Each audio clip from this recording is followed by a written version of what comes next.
to another edition of Rum Traveler at Home. Tonight we are going to be making hurricanes. So if you guys were following along, last week we did a little poll to see, we basically put two cocktails out there and wanted to see what people wanted us to make. So last week the painkiller won, but we still got a lot of votes for the hurricane. So tonight you guys get to see the hurricane. So yeah, still here in Florida, we're still kind of restricted with our stay at home, so we've been enjoying a lot of great cocktails. So we had some time to kind of play around with this recipe. There's a lot of recipes for hurricanes out there. It's a really popular cocktail, as you guys can imagine, especially here in Florida. We use that in our late summer, early fall season to help us cope with those little windstorms we happen to get sometimes. The hurricane, the recipe for the hurricane. So we tweaked it and we kind of made our own. We put our own little spin on it. So hopefully you guys like it. Yeah. So basically, with the hurricanes, one thing that's Florida's well known for is the hurricane parties that come with the storms. We don't really take shelter until it's knocking at the door, and in the meantime, we're making cocktails, and these usually show up on somebody's beverage list. Absolutely. So the hurricane cocktail, a little bit of history for you guys. This drink was supposedly invented in New Orleans, and I believe that.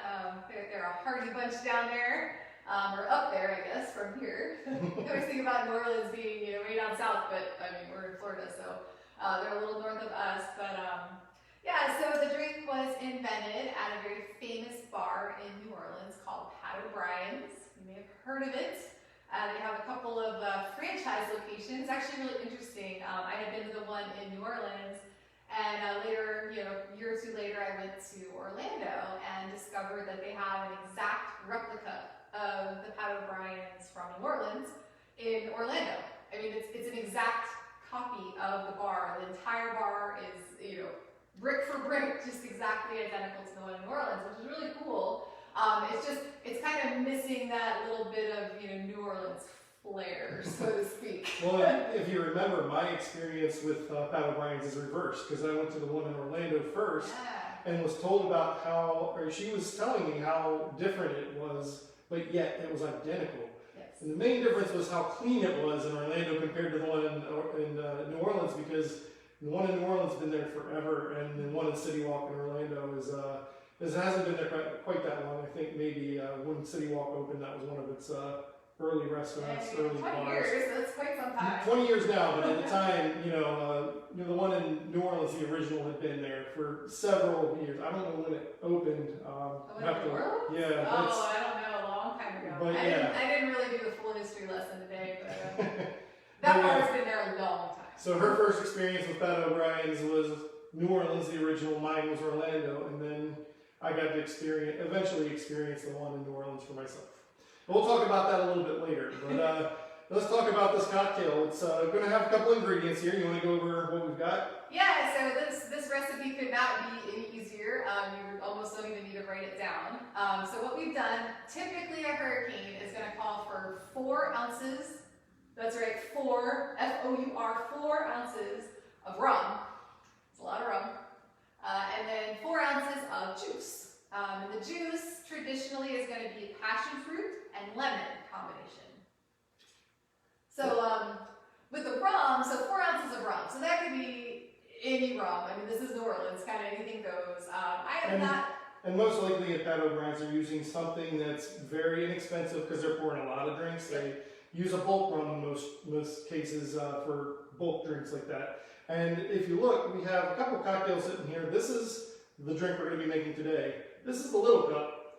That's what they actually come in at Pat O'Brien's. Yes. It's I'm not sure how many ounces that is, but that was like 16 or something. It's a very big cup and a very big drink. And the ones at Pat O'Brien's are super sweet too. So our recipe's going to vary from that a little bit. We've kind of deviated, and as a matter of fact, specifically the rum is kind of what we took a different path on. Yes. Some recipes call for a dark rum or a Jamaican rum. We decided to go with a blend of 2 different rums for this one. Yep. So we're using, one thing that was really important to me, so New Orleans is my favorite city. I absolutely love that place. And I feel like if you're going to make a hurricane, you really should put a local New Orleans rum in there. There's a lot of rums they make down in Louisiana. There's actually one brand called Old New Orleans that is made in New Orleans in the Ninth Ward. So the Old New Orleans Rum, one of my first trips to New Orleans, I found out they had a distillery there. And we went and did the tour of the distillery, which has an amazing history. If you look it up, it's actually the oldest continuously running distillery in the United States. They've been operating since the early 90s. Was it around 92 or something like that? Something, 96 sticks out of my head. Maybe, again, we are not do the research. Professors, just like we're not bartenders. And keep that in mind, it's not the oldest distillery in the U.S. It's just the oldest continually operating distillery in the U.S.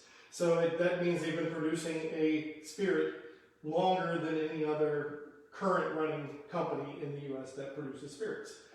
So the rum we are going to use today is a 3-year aged rum. We actually bought this when we went down for our first tour of Old New Orleans. Now their branding is a little bit different. The labels look very similar, but instead of 3-year rum, it actually will say amber rum. They kind of designate it as an amber rum because of the color. But the age statement, they wanted to get away from that because they were doing a little bit more of a blend in it, I believe. Yeah. I think they changed up the recipe a little bit. So they didn't want to put a false age statement out there and just change it to an amber rum. And then just one little last tidbit about Old New Orleans Distillery. The crazy thing is, because they were operating pre-Katrina, they actually had rum aging before Katrina hit. They are located in the Ninth Ward, and during Katrina, everybody knows that the entire Ninth Ward flooded. A lot of businesses were lost, a lot of people were forced out of their homes, and Old New Orleans actually made it through by the skin of their teeth for one reason, and that was that they had a loft inside their warehouse that put their aged rums up higher than the rest of their equipment, their stills and everything.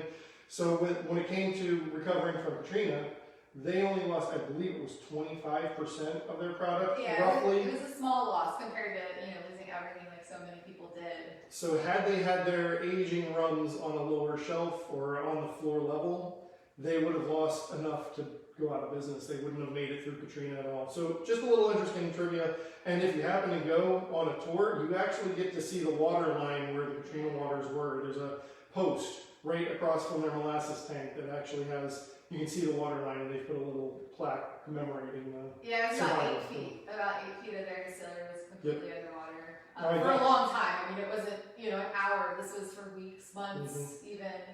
But yeah, the other really cool thing about that pre-Katrina rum is they do still have some of that. And I don't know, maybe 5 years ago, maybe a little longer, they came out with a blend that used some of the rum from before Hurricane Katrina.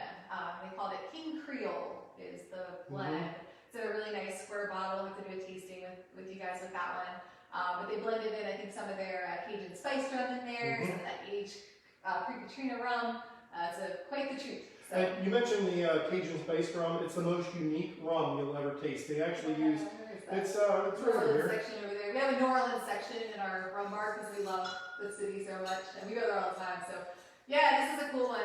If you're ever in New Orleans, you might be able to buy this from a retailer online, but this is a Cajun spice rum. So and it's just what it sounds. Now it's not like super like spicy hot or anything like that, but it's got just all of those yummy like Creole Cajun flavors to it. Yeah, that's the best way to describe it. It's Creole flavor. There is some cayenne in there, so you do get a little bit of heat. And the cool thing is it's really good mixed with sweet tea. Southern sweet tea and Cajun spiced rum. It's a real treat. It's something that I don't even think they're doing that at the tasting room anymore, but I remember that so well from our first tour that I, from time to time, will take some of my iced tea, throw some sugar syrup in it, and mix it up with some Cajun spice rum. So anyway, do you want to talk about the other rum we selected? Seriously, we could talk for 3 hours about New Orleans. But yes, let's move on. So Old New Orleans, 3-year amber rum. The other one we're using here is Lemon Hart. You might remember this. We used Lemon Hart. I think we used the 151 in, was there a zombie? These all start to run together. Yeah, I think it was our I zombie. think it was a zombie. Yeah. So this is the traditional Lemon Hart, the normal proof Lemon Hart. Test my knowledge, I want to say 40%. Yeah, 40%, so 80 proof. This is also, just like the 151, this is made in Guyana. So it is what they call like a black blended rum. It's really, you can see it's really, really super dark. There's, you know, that's not entirely from age. This is like a 100-year-old bottle of rum. That's not what it's meant to be, but it's got that heavy molasses flavor that we talked with you guys. You know, we talked previously about that. So it gives the cocktail just a little bit more body. That's why we chose kind of the blend of the two. You're going to get some of those flavors that come from that distillery. Not like the Cajun spice, not to that extent, but there is just a little bit of something special that you can taste, and it's reminiscent of New Orleans. And then you're going to get the body of the rum from the Lemon Hart. Well, and actually, we did a test run of just the rums blended together by themselves. Yeah. We put the two together in a shot glass and tasted it and thought, this is actually going to be really good in a hurricane. So Yes. that's another reason we went with the Lemon Hart and the Old New Orleans. We really wanted to have the New Orleans, but the Lemon Hart just kind of gave it that heavy, full flavor that we were looking for. And just one little tidbit I'm going to throw out there, because one of the comments on our feed just made me think of this. Yeah. But what a better ingredient to put into a hurricane than a rum from a company that survived a hurricane. Hey, that's great. I mean, that just, I love it. you know, so thanks for the Katrina comment, Paul. That's actually made me think of that. Yeah. Where we're using hurricane, a rum from a distillery that survived a hurricane for this cocktail. So the other two ingredients. All right, so we've got, we're using another Real syrup here. We mentioned these last week, and I think we've used it a couple of times. These syrups are great because you can't always find the fresh fruit, and passion fruit's got to be one of the hardest things to find. I mean, depending on where you live, maybe it's more prevalent. It's really hard to find passion fruit here, and even if you did find it, that little guy is a tough one to juice because it's got so many seeds and stuff in there. You really have to have a fruit juicer to get some of the ingredients fresh. So there's an option to get something else that'll work just as good. Yeah, and the other thing about so this recipe, you can either use a passion fruit juice, either freshly squeezed there, freshly juiced, or you know, something that you buy at the store. But anytime I've ever tried to find passion fruit juice at the grocery store, all I find are these, like, you know, it's passion fruit guava or passion fruit orange pineapple. It's some kind of medley, and that's not what we want. We want passion fruit by itself. And then if you do find something that's just passion fruit, it's not like 100% juice. It's like 5% juice and 90% water and 5% sugar or something like that. It's some awful concoction. They load it up with the high fructose corn syrup. They do. So this stuff is great. This is going to be, you know, this is shelf stable. You stick this in the fridge. This will last you a while, and it's a puree, so it's a little bit thicker. It's not super thick. You'll see when we pour it, but it's going to give you a really rich, pure passion fruit flavor. And this is the real deal. That's why they call it real ingredients. It's because they make it out of, you know, real passion fruit. It's not like a concentrate or whatever. So we're going to use that passion fruit syrup or passion fruit puree, and then the last little bottle here. This is some fresh squeezed lemon juice. Just like it says, cut a lemon, squeeze it, put it in a fancy bottle if you have, or just right into your cup if you don't want to do that. No, the recipe doesn't call for it, but we decided to throw in one more ingredient just for color. Because if you think about a hurricane, usually you think of a bright red drink, just like the beads in the glass here. So we brought out our homemade grenadine here to add to the cocktail, just to add a little bit more darkness, a little more red color to it. It's still going to come out a little more orange. If you really want something red, you can go with the store-bought grenadine, which is bright red, and it's really sweet. Yeah. It's also, if you want a sweeter hurricane, you might go that route too.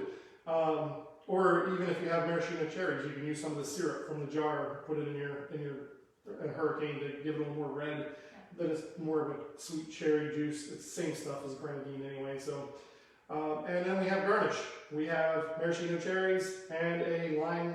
A lemon. We basically quartered it and then cut those quarters into half. So basically eighth it. I'm going to use that just to sit on top, make it look a little pretty, and we're going to garnish with an umbrella. All right. I keep looking at this drink and wanting. It's Friday night. I'm ready for my cocktail. Let's make this puppy. Yep. All right. Going for 2 ounces of Old New Orleans 3-year aged rum or an aged Jamaican rum. I think aged rum will do. Whatever you got. There's, oops, Oh. 2 ounces. I will lick that off the bar later. Yes, please. So there's the Old New Orleans. Alright. Smells great. Yes. 2 ounces of the Lemon Hart. Yep. Also smells great. Totally in a different way too. A little bit of that molasses, heavy bodied flavor. Yeah, there's not a lot of like black blended Guyana rums out there. I know Hamilton, there's one from Hamilton, just the regular 86 Hamilton will do. The Lemon Hart's pretty easy to find, so try to seek that out. It is going to give your cocktail that extra bit of oomph. Alright, passion fruits here. 2 ounces of that. And I don't know if you can really tell on the camera, but it's a very yellowish color. That's why if you want a red drink, you're going to have to add something to it. There's nothing red that actually goes into a hurricane when it's made with the real juices. I'm not quite sure what they're using there at Paddle Brian's, but it is really red. And that's just, I think that's a lot. That's for the look of it. Their hurricanes are definitely a bit sweeter than the one that we're making tonight. This one's a little more tart. But I think a lot of our palates, you know, as we grow up, we like less and less of those sugar sweet drinks and more of the balanced cocktails. This one's a nice balanced cocktail. So I just basically gave this a little light shake because I don't want any separation on the lime juice. Lemon juice. We're so used to lime lime. juice. It's very rarely like you have fresh squeezed lemon juice. Yeah, only cocktail you have with lemon juice. Yeah. So. This is nice. It smells like freshly cleaned kitchen countertop. Or pledge. Lemon pledge, yeah. Yes. Alright, so we're going to give it a shake here, and I'll hold it down because now we have our new mics. I don't want to hold it too close to the mic. Get our glass ready. So glassware, you want the hurricane glass, the classic. Anytime you think of a nice tropical cocktail, this is the glass you think of. This is called a hurricane glass, and it is for hurricanes. And look at this. So we're going to do a little bit of drink, then a little bit of ice, then a little bit of drink, and a little bit of ice. So we have room for the entire cocktail in the glass. We didn't put the gravy in. No, we have that at the end and do a little bit of a mix, remember? No, a little bit more ice. We don't want to run out of room. Oh, I know. Heaven forbid we can't fit the whole cocktail in there. Oh, we can't fit the whole cocktail in there. I said no. Don't listen to me, that's okay. So we're going to do... So you can see the color here. Nothing wrong with the color. It's beautiful. It's passion fruit color. If you ever eat a passion fruit, that's what color they are. They're like kind of orangey brown. And the rum is going to make it a little darker. So yeah, we're just throwing the grenadine in there just to give it a little bit. I think we're using about a 1/4 ounce there. Because we don't want to really change the flavor too much. We just want it to be a little redder. I did a little bit more than we did the last time. Yeah, a little bit more. We use a straw stir. Okay. Going to cut corners and use a straw. That gives it a little bit of a red color right there. We'll put it in front of the camera shortly. First, I need to grab my garnish over here.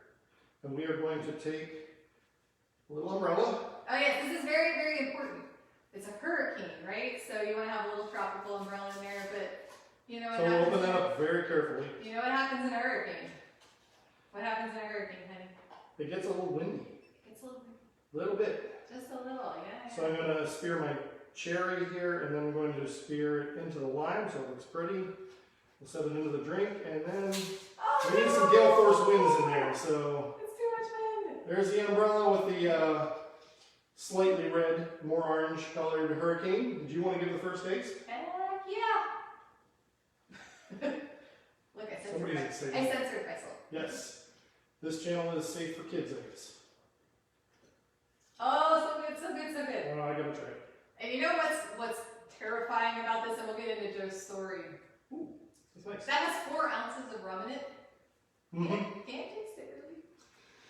No. And I mean, we're probably not the best judge of that. We drink a lot of rum. But no, really, I mean, so, you drink a zombie, right? And you're like, oh, okay, that's a little boozy. You drink this, you're like, oh, that's nice. It's sweet and tart all together, and doesn't really taste like that's gonna, hurt me too much. No, it's actually, it's got a sweetness to it. I think I did put a little more grenadine than we did in the first one. Yeah, But it actually balances kind of nicely. The sweetness isn't too overbearing.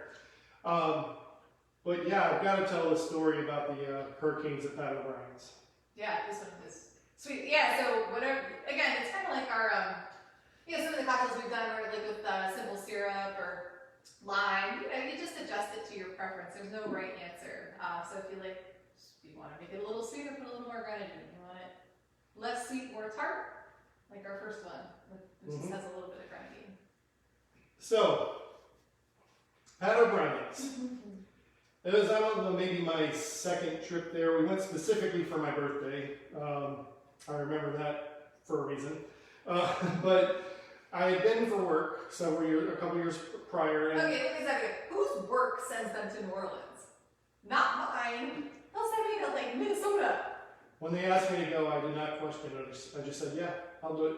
And you know what happened? I said, oh, you're going to New Orleans? Oh, I'm going to go with you. She was going to tag along. So we went during French Quarter Festival, which was amazing. That's a story for another time. But the next year was a milestone birthday for me. It was my 40th. So I decided for my birthday, I wanted to go to New Orleans. And I had already been to Pat O'Brien's once at that point. So I figured, we got to stop by there the first night we're in town. So we went to Pat O'Brien's and had a hurricane or two. And then the bartender we met at the bar, her name was Shonda, she actually was very friendly and said, oh yeah, don't forget if you come in on your birthday, you get a free hurricane. I said, sure, okay, we'll come back tomorrow and see you. You working here at the same bar? Yeah, she was. So the next night, we went and so we've learned not to spend a lot of time on Bourbon Street. But Pat O'Brien's is on the corner of Bourbon and St. Peter. St. Peter. So we had to go to Bourbon Street to go on this Pat O'Brien's. There's a long story as to why we don't spend a lot of time on Bourbon. You go on the St. Peter entrance. But you go on the St. Peter entrance, exactly, and then you didn't go on Bourbon Street. So we went in, we went to the courtyard bar, sat down, said hi to Shonda, and started drinking hurricanes. And a few people came and sat down, and we started chatting with people. We're friendly, we talked to anybody at the bar. And before you really knew it, now this was the night of my birthday. This is our second time in there on this trip. Before we knew it, I was at least 4 or 5 hurricanes in. Now that's this size. that size, 4 ounces in each one. I mean, they're super sweet. I don't know how I drank them, any of them, and I wasn't done yet. So we were hanging out, chatting, and one couple next to us found out it was my birthday. We were chatting, having a great time, making plans to meet him at Cafe Du Monde the next day for breakfast. Yeah. After I think at least 2 more hurricanes, I was at like 7 hurricanes at this point. Well, remember, so we sat there so long at the courtyard bar, you can kind of see into one of their little back park areas, because they just kind of bring the drinks out, they don't make them in front of you. But we watched back there to see, okay, well, let me ask our bartender, what's in this? Oh, well, 4 ounces of rum. Oh, okay. But we like took a peek back there. So the way they make these things, they have these glasses in a crate. There's like 12, 16 of them in a crate. And they have this contraption that holds 4 bottles at a time, all at once. And they take that whole thing and they make 4, they pour it into 4 of the glasses at a time. So do like 3, 4 rows, whatever it is. Then they have a similar contraption with the juice. In goes the juice, and in like a minute, they have made 12 to 16 hurricanes. Out they go. And they just over and over and over, like millions of them a night probably. Yeah, it was an impressive system they had going on in there. And of course they had all the juice pre-batched and the rum pre-blended, or even if they blended it all, it was probably all just one kind. And it was just, like crate after crate filling these hurricanes and sending them out the door. So anyway, so you almost had a whole crate. Almost had a whole crate.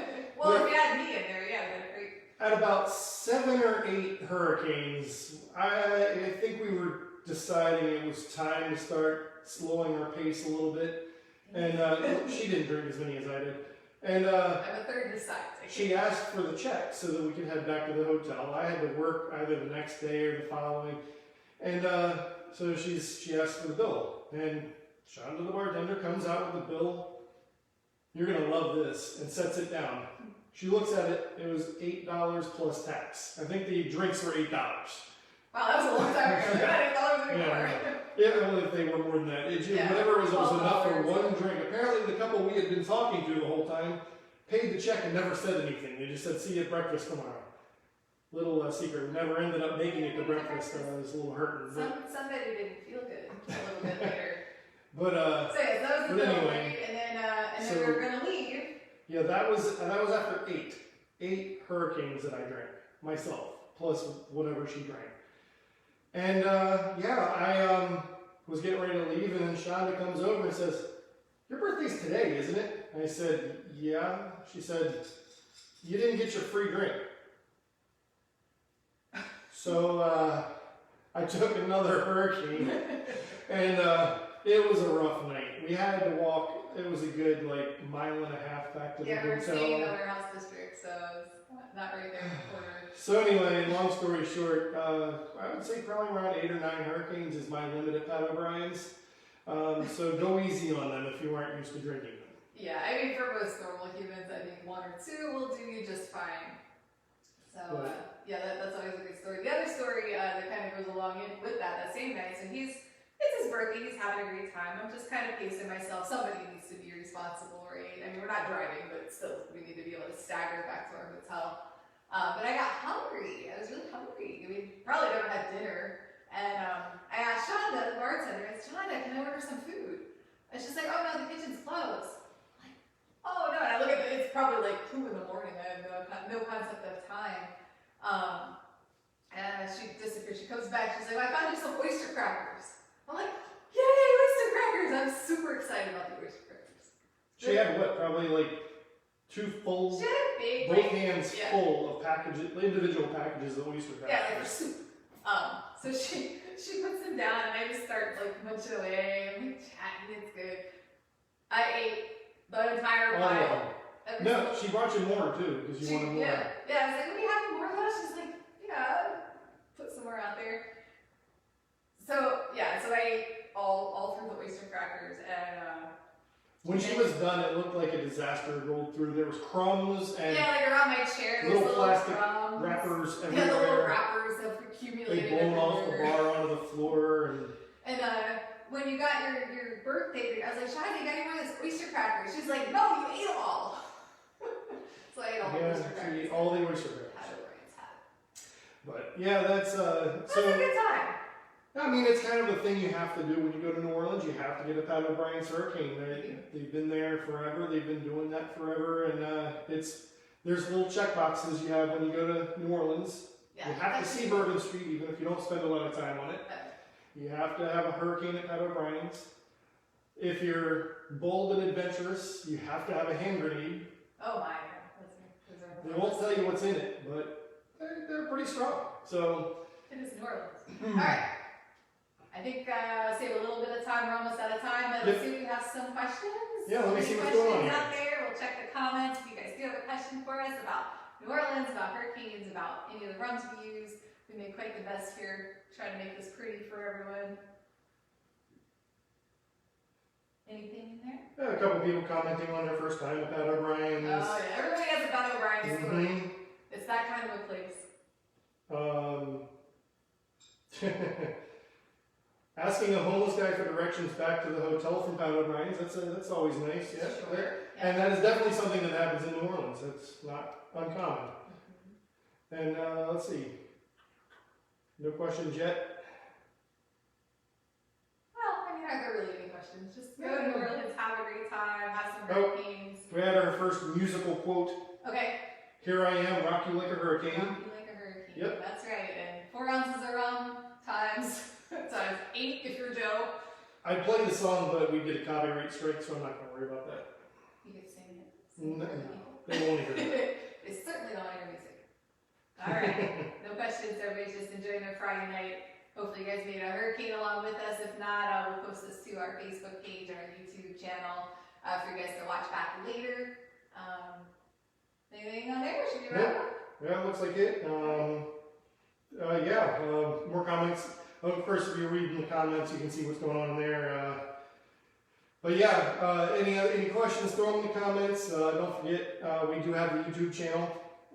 We have Facebook, Instagram, all the medias. All of those things. And thank you guys for tuning in tonight, and enjoy the rest of your weekend. Absolutely. All right, guys, and stay safe out there. And just as soon as they open up travel, make sure you make some plans to go to New Orleans. I know I sure will. All right, thanks. Have a good night.